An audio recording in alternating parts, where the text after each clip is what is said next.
Few dollars more movie అయితే 70 times minimum చూసాను. And dialogue to dialogue చెప్తాను నేను. ఎప్పుడు టైం దొరికినా అది అలా చూసి చూసి చూసి మా ఫాదర్ అడుగుతాడు, ఏంటో అన్నిసార్లు అంటే ఆ డెప్త్ తెలిసేది నాకు. అది ఎంత ఏదో చూసి వదిలేసే సినిమాలు కావవి. బాగుందని చెప్పడం కాదు, ఆ జర్నీ వేరు. ఎంత బాగా చేసేవారు మ్యూజిక్ ఎనియో మొరికనే. అంటే సరే ఇప్పుడు పాయింట్కి వస్తే ఆ 70 సార్లు చూసిన సినిమా నువ్వు ఎక్కడ కూర్చున్నావు తెలుసా అని అడిగింది. అంటే బ్యాంక్ రాబరీ ఏదైతే గోడ పగల కొడతారో వెనక్కి తిరిగి ఒకసారి చూడు అదే ఇది అంది. ఇలా వెనక్కి తిరిగి చూస్తే అది ఉంది బ్యాంక్. ఒక్కసారి దిగి కళ్ళల్లో నీళ్ళు వచ్చాయి నాకు. ఒక్క నిమిషం ఏంటిది అంటే చూడండి, మనం ఒక ప్లేస్ ప్లాన్ చేసుకుని వెళ్తాం.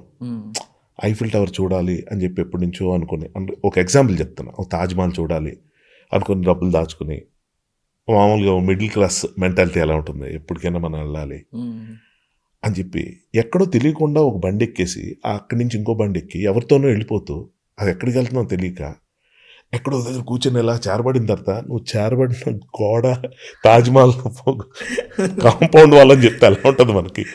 ఎక్కడికి వచ్చాం మనం అంటే see life is so beautiful. నేను అందుకే చెప్తున్నా, నా లైఫ్ని ఎక్కువ ఎంజాయ్ చేసేది ఎందుకంటే నేను నా కళ్ళు నేను కన్న కళ్ళని జీవిస్తున్నానని చెప్పడం పచ్చి అబద్ధం.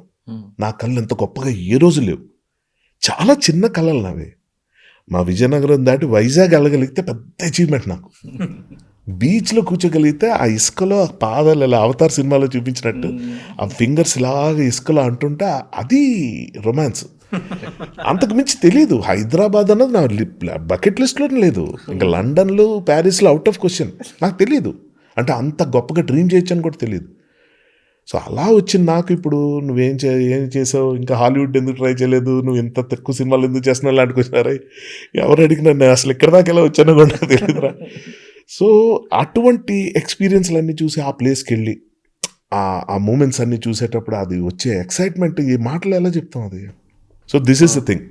సో ఆ లైఫ్ని ఎంజాయ్ చేస్తూ అంటే యాక్సిడెంటల్గా జరుగుతున్నవన్నీ కూడా ఇంకా నాకు లార్జర్ దాన్ లైఫ్ అనమాట.